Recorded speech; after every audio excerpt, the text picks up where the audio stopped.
अजी आजोबा नित्य सांगती नवीन गोष्टी नवी कहाणी. अजी आजोबा नित्य सांगती नवीन गोष्टी नवी कहाणी. गाती हसती दिशा दहानी आनंदाची नवी पर्वणी. गाती हसती दिशा दहाही आनंदाची नवी पर्वणी.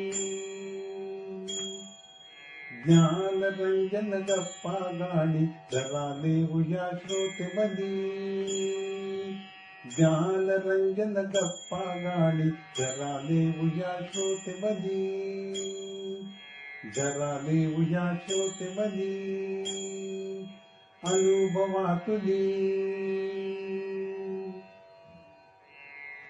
राष्ट्रीय समाज रक्षा संस्था, सामाजिक न्याय व सबलीकरण मंत्रालय, भारत सरकार, मीडिया फॉर कम्युनिटी फाउंडेशन पुरस्कृत ज्येष्ठ नागरिकांसाठीचा आय रेडिओ अनुभव, प्रकल्प समन्वयक डॉक्टर आर श्रीधर आणि आलोक वर्मा, रेडिओ समन्वयक पूजा मुरादा, कौशल्या आणि साई सुधा. ज्येष्ठ नागरिकांच्या समस्या, प्रश्न आणि मार्गदर्शन यासाठी टोल फ्री एल्डर लाईन क्रमांक 14567 म्हणजेच 14567 यावर सकाळी 8 ते रात्री 8 या दरम्यान संपर्क साधावा. आमचा टोल फ्री क्रमांक पुन्हा एकदा ऐका. एल्डर लाईन 14567 म्हणजेच 14567 या नंबरवर संपर्क साधा. देखिए, जीवन के चक्र में उम्र ढलना एक आम सी बात होती है और इसका बहुत अच्छा उदाहरण आपके सामने इस समय बैठा आपसे बात कर रहा है. लेकिन जिंदगी के इस पड़ाव में कभी कभी ऐसा पल भी आता है जब आपको कुछ मदद की जरूरत पड़ती है, चाहे वो पारिवारिक हो, स्वास्थ्य संबंधी हो, आर्थिक हो, कोई विवाद हो या शोषण का मामला. लेकिन आपके इन सभी जरूरतों को देखते और समझते हुए भारत सरकार ने शुरू की है एक एल्डर लाइन, जहां आपको मिलेगा आपके सारे समस्याओं का समाधान. फोन नंबर है 14567. अब भले आपके बच्चे आपके साथ रहते हों या किसी दूसरे शहर में हों, ये है आपका अटूट सहारा. तो बस जिंदगी के उन सुनहरे लम्हों को संजोकर अपने आज को बेफिक्री से आप जिए, क्योंकि अब ओल्ड एज बनेगा गोल्डन एज. कैसे? 14567 याद रखिएगा.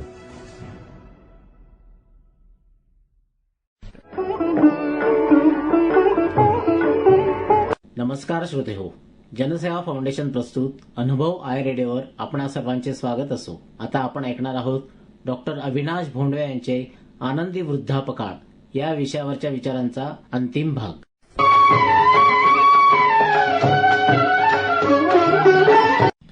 आता आपण जे काही आजारांचा विचार केला, या आजारांचा उपचार करताना मागचा पुढचा विचार करू नका.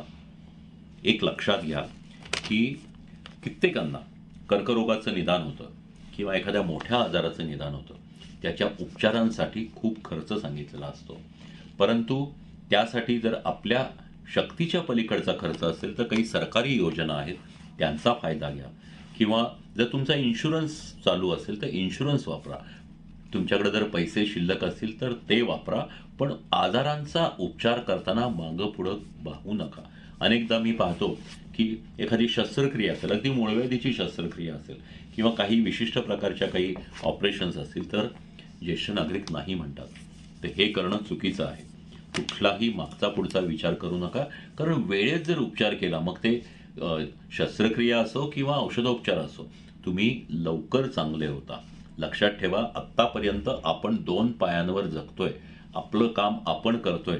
इतरांच्यावर भार होऊन किंवा अगदी ते म्हणतात तसं लेकी सुनांच्या त्यांच्या मायेखाली किंवा त्यांनी आपल्यावर काही हे मदत करावी अशा पद्धतीची वेळ येऊन देऊ नका. पण आजारपण आलं तर घाबरू नका आणि अस्वस्थ होऊ नका. एक आहे की जन्म काय मृत्यू काय. जन्म, मृत्यू, आरोग्य, आजारपण, शैशव, वृद्धत्व या सगळ्यातून, या चक्रांमधून सगळेच जात असतात.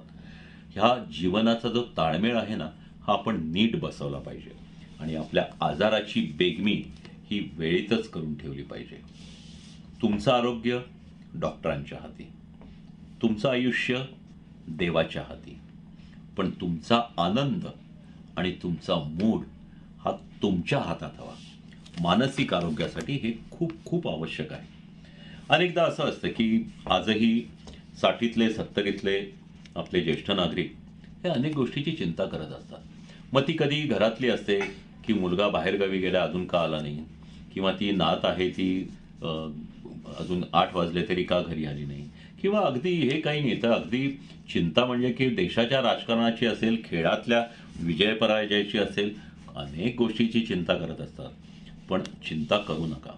कित्येकांना आपल्या आजाराची चिंता असते की आता मला बापरे ब्लड प्रेशर माझं जास्ती वाढलं, आता मग काय होईल, मला कॅन्सर डिटेक्ट झाला, आता माझं काय होईल.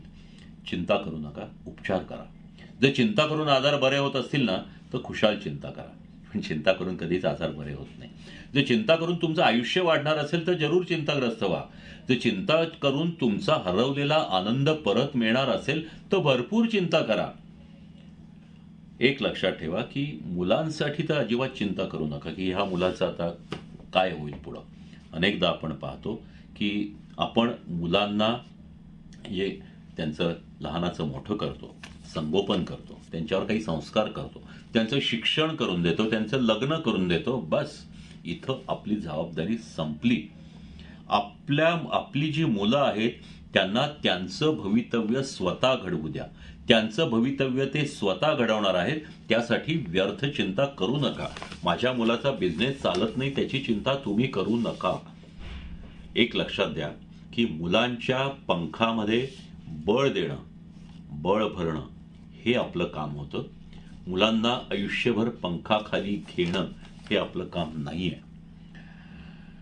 आणि या सगळं करत असताना तुमच्या शरीराकडे लक्ष दिलं तुम्ही तरच तुमच्या ते हिताचं आहे.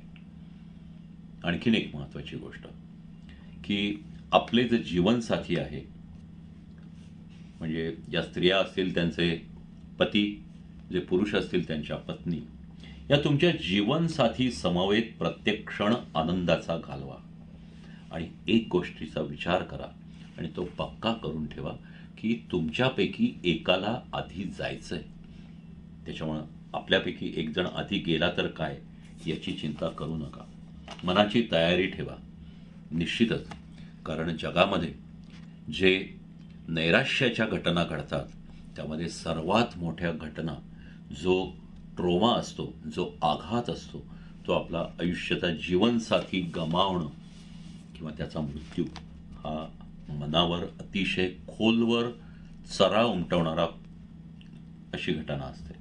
त्याच्यामुळं मनाची तयारी ठेवा आणि जीवनसाथी आनंदित राहा, पण जे आपले जुने मित्र आहेत ना त्यांनाही भेटत राहा. पुन्हा पुन्हा भेटा, फोन करा. आता अनेकदा व्हिडिओ कॉलही करता येतात, त्याचा उपयोग करा. काय सांगावं, कदाचित काही दिवसांनी त्यातले कायमचे दूर जातील. जुन्या सख्या सोबत्यांना, सहकाऱ्यांना, आप्तेष्टांना मनमुरादपणे भेटत राहा. हो, पण फक्त खाण्यासाठी भेटू नका. असे अनेक कट्टे आपण पाहतो. भेटा जरूर. एखाद्या हॉटेलमध्ये भेटा. शनिवार कट्टा असतो, बुधवार कट्टा असतो, असा एखादा दिवस ठेवून भेटा. पुण्याच्या पर्वतीला सुद्धा असे अनेक ज्येष्ठ नागरिक पूर्वी गप्पा मारत बसलेले असायचे.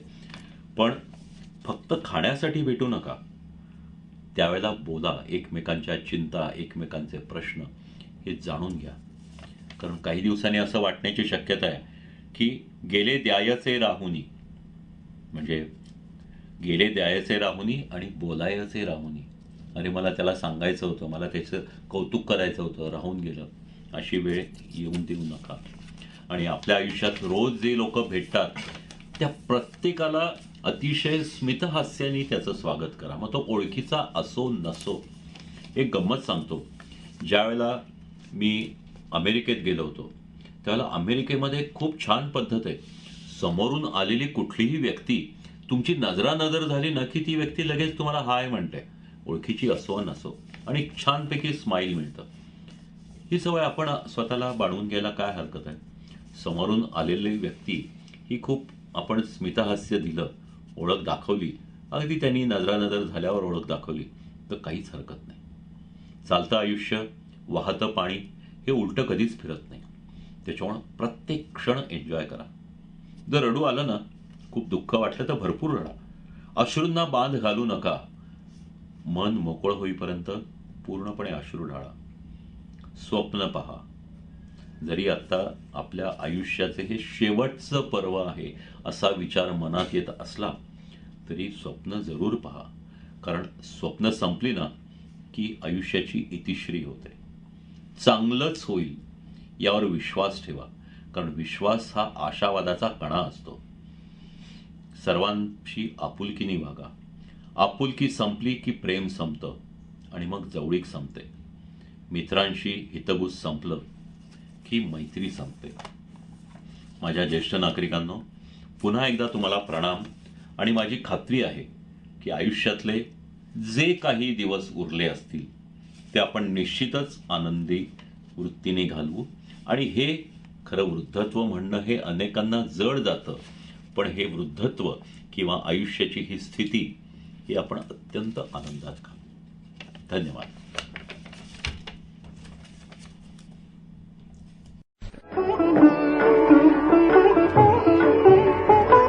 धन्यवाद डॉक्टर भोंडवे सर.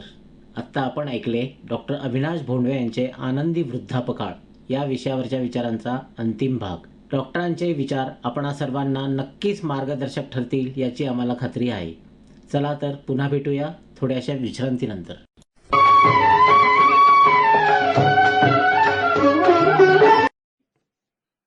श्रोते हो, नमस्कार. मी प्राध्यापक जे.पी. देसाई.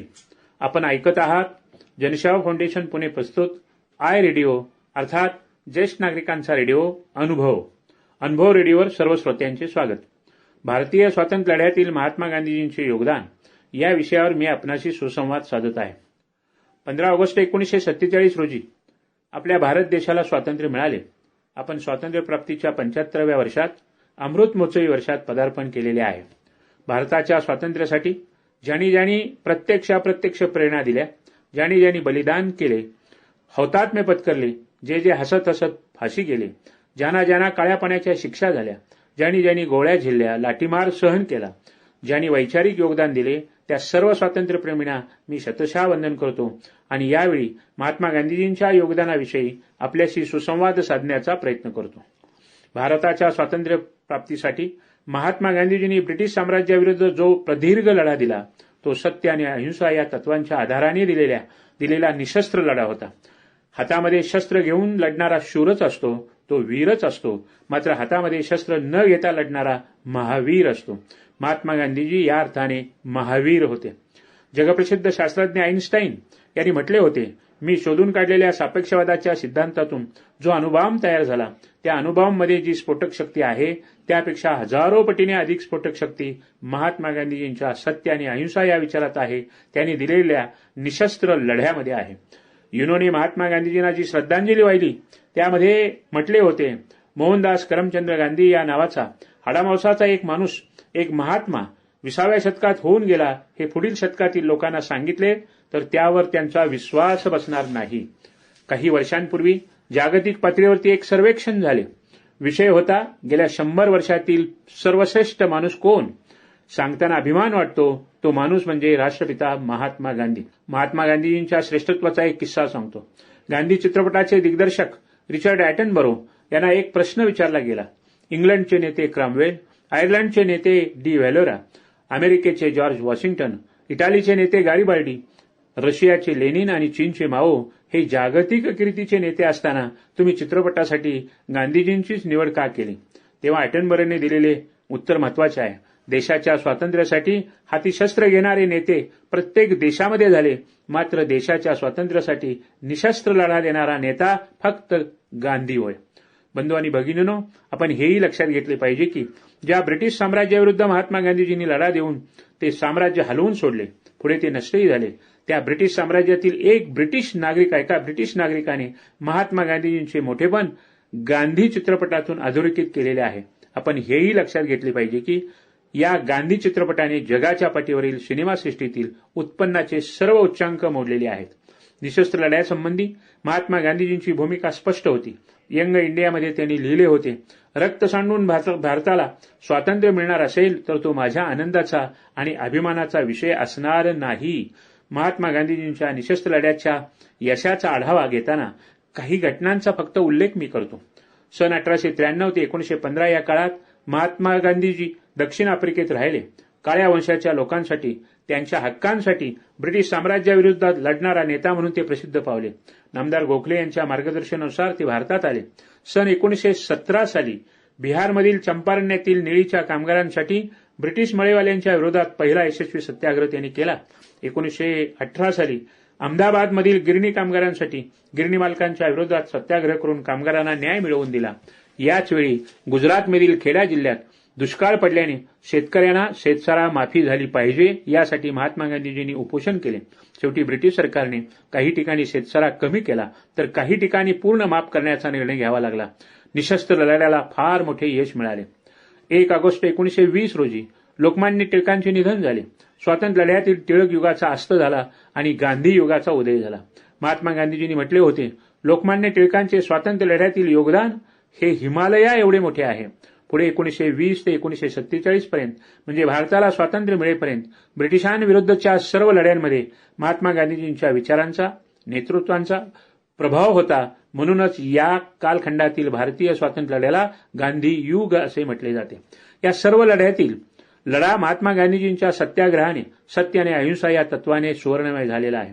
1920 साली त्यांनी असहकार आंदोलन करून भारतीय स्वातंत्र्य लढ्याला जनचळवळीचे स्वरूप प्राप्त करून दिले. 1929 साली गांधीजींनी सविनय कायदेभंग चळवळ सुरू केली.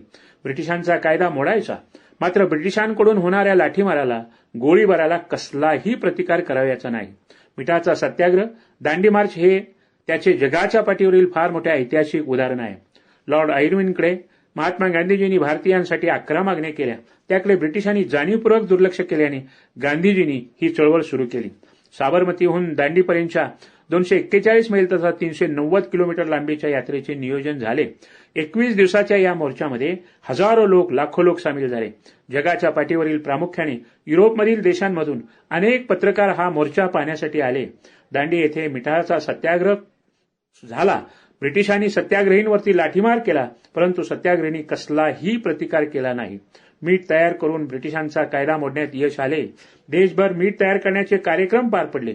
मिठाच्या एका कणासाठी लिलाव करण्यात आला. देशप्रेमींनी मिठाच्या 1-2 कणांसाठी अंगावरचे दागदागिने दान केले. राष्ट्रप्रेमाची भरती देशभर आली.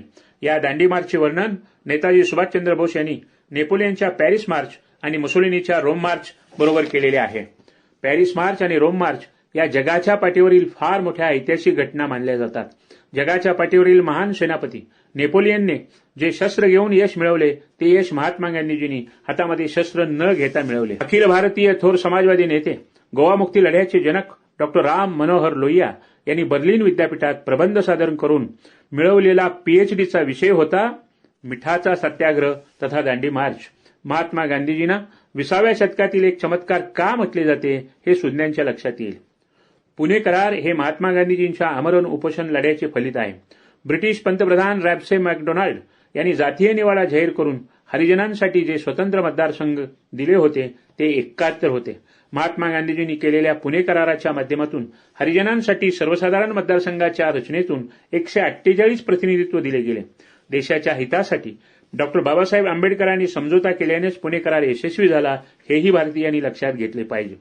1942च्या चले जाव आंदोलनात करेंगे या मरेंगे संदेश त्यातून पेटलेला स्वातंत्र्य लढा हा महात्मा गांधीजींच्या नेतृत्वाचा ऐतिहासिक विजय आहे. या लढ्यामध्ये ब्रिटिशांनी देशभर 550 ठिकाणी गोळीबार केला. देशभरात 10,000 भारतीय मारले गेले. 60,000हून अधिक लोकांना अटक झाली. महाराष्ट्रात प्रामुख्याने क्रांतिसिंह नाना पाटील यांच्या नेतृत्वाखाली झालेला भूमिगत लढा आणि प्रतिसरकारची स्थापना या घटना अत्यंत महत्वपूर्ण ठरल्या. या लढ्याला त्यावेळच्या कम्युनिस्टांनी आणि मुस्लिम लीगने विरोध केला. हिंदू महासभा तटस्थ राहिली, तरीही या लढ्याने भारताचे स्वातंत्र्य जवळ केले. भारतीयांना स्वातंत्र्य देण्यासाठी, भारतीयांची राज्यघटना तयार करण्यासाठी भारतीय प्रतिनिधींची घटना परिषद स्थापनेच्या हालचाली ब्रिटिशांनी सुरू केल्या. क्रिप्स योजना, त्रिमंत्री योजना, व्हॅवल योजना, माउंटबॅटन योजना आल्या. भारत स्वतंत्र झाला, देशाची फाळणी होण्या अगोदर माझ्या देहाचे तुकडे करावे लागतील असे म्हणणारा महात्मा गांधीजी आणि त्यावेळच्या मोठ्या नेत्यांना फाळणीचा स्वीकार करावा लागला. पंडित नेहरूंच्या हस्ते लाल किल्ल्यावर स्वतंत्र भारताचा झेंडा फडकवला गेला. मात्र महात्मा गांधीजी त्या समारंभास हजर न राहता जातीय दंगे मिटवण्यासाठी हातामध्ये शस्त्र न घेता एकरूप झाले. बंधूंनो, भारतीय राज्यघटना, घटना परिषद आणि प्रजासत्ताकाच्या निर्मितीमधील महात्मा गांधीजींचे योगदान, डॉक्टर बाबासाहेबांची घटना परिषदेतील समारोपाचे भाषण या अचंबित करणाऱ्या विषयावर आपण पुन्हा केव्हा तरी भेटूया. नमस्कार. भारत माता की जय. जय हिंद. देखिए, जीवन के चक्र में उम्र ढलना एक आम सी बात होती है और इसका बहुत अच्छा उदाहरण आपके सामने इस समय बैठा आपसे बात कर रहा है. लेकिन जिंदगी के इस पड़ाव में कभी कभी ऐसा पल भी आता है जब आपको कुछ मदद की जरूरत पड़ती है, चाहे वो पारिवारिक हो, स्वास्थ्य संबंधी हो, आर्थिक हो, कोई विवाद हो या शोषण का मामला.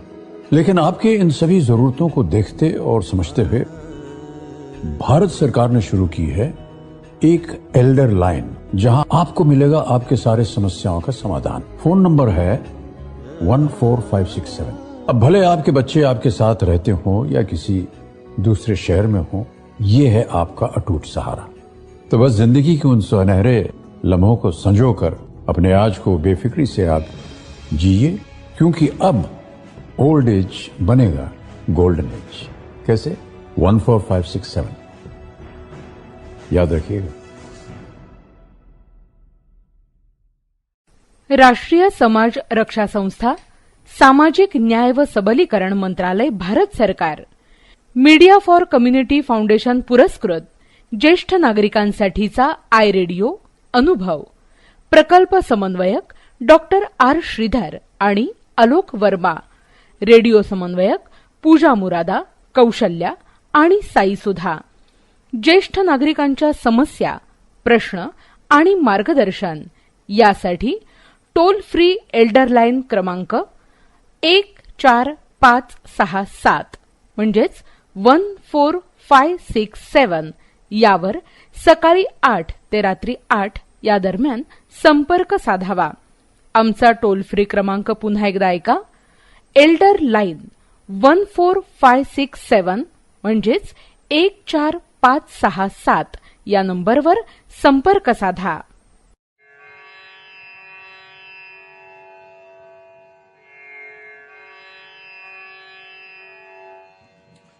अजी अजोबा नित्य सांगती नवीन गोष्टी नवी कहाणी. अजी अजोबा नित्य सांगती नवीन गोष्टी नवी कहाणी. गाती हसती विषाद हाही आनंदाची नवी पर्वणी. गाती हसती विषाद हाही आनंदाची नवी पर्वणी. ज्ञान रंजन गप्पा गाणी जरा देऊया श्रोतेमधी. ज्ञान रंजन गप्पा गाणी जरा देऊया श्रोतेमधी. जरा देऊया श्रोतेमधी अनुभवातुली.